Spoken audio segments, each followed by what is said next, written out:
Hello, my dear friends and law aspirants. Welcome back once again on Utkarsh classes. This is Hasib Chauhan, mentor for your legal reasoning.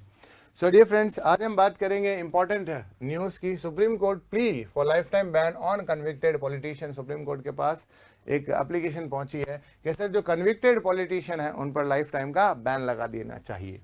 अब देखो इसके legal provision क्या कहते हैं। Section 8 clause 3 it determine disqualification based on sentence duration. कि sir अगर कोई politician है तो उसकी कितने टाइम तक की ड्यूरेशन सेंटेंस के अंदर थी, उसके बेसिस पर डिस्क्वालिफाइड होता है वो पर्सन।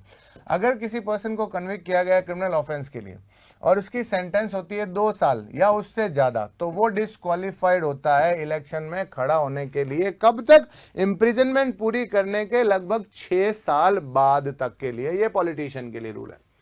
सेक्शन 8 सबसेक्शन 1 क्या कहता है भाई कि disqualification for specific offence that lead to immediate disqualification irrespective of the sentence during 6 year after release.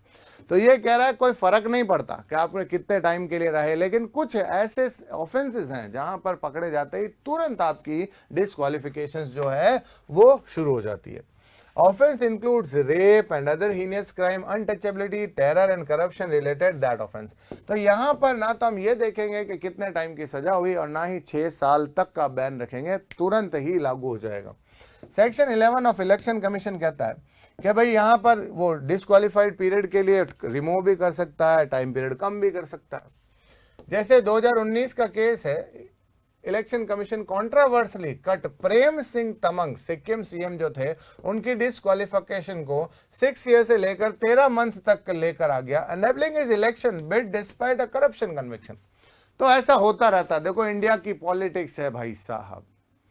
तो यहां हमारा इलेक्शन कमीशन खुद ही ऐसा कर चुका है। कंट्रोवर्सी भी हुई बहुत बड़ी कि जब 6 साल तक का आपने बैन लगाया, 13 महीने में आप उसको ले आए और नए इलेक्शन भी लड़वा दिया। हाँ भाई, क्रिमिनलाइजेशन क्या है भाई पॉलिटिक्स का इंडिया में।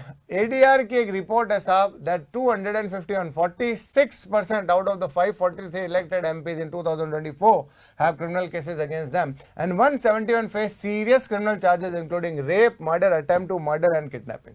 ये है वो लोग जिनको हमने चुन करके लोकसभा में भेजा है। ये है, चेहरा देख लेना। 2024 की बात कर रहा हूं, इलेक्टेड एमपीज की बात कर रहा हूं। पार्लियामेंट में आपके बिठाए हुए, मेरे बिठाए हुए हैं। 543 में से सिर्फ 251 40% के ऊपर क्रिमिनल केसेस है और 31% में तो हीनियस चार्जेस भी हैं। खैर छोड़ो। The chances of winning for candidate with a criminal background was 15.4 as against just 4.4 for a candidate with a clean background। ये भी सुन लो, ये डेटा एडीआर दे रहा बेटा।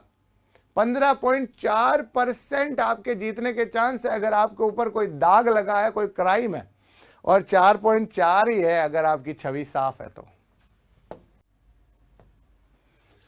उत्कर्ष ऐप में जुडिशरी के जितने भी एग्जाम हैं उन सभी पर आपको मिलता है 90% तक का डिस्काउंट और 100% तक का कैशबैक मिलने का चांस और 10% extra discount if you tried HOLI coupon code. अब ध्यान से सुनिएगा दोस्तों, होली हंगामा ऑफर में आपको 9 से लेकर 22 मार्च तक इनमें से ये सारे ऑफर्स मिल सकते हैं, जिसमें हम आरजेएस फाउंडेशन वाले बैच को आप तक पहुंचाते हैं 50-100 में। Recorded from studio target batch है 40-100 ओनली। इनकी फीस है, फॉर्म फीस है, और ये आरजेएस मेंस का जो बैच है 3600 ओनली। और न्यू क्रिमिनल लॉज वगैरह जो रिकॉर्ड किए हैं उन सभी की टोटल वैल्यू 1550 ओनली। तो उत्कर्ष परिवार की तरफ से आप सभी को हैप्पी होली।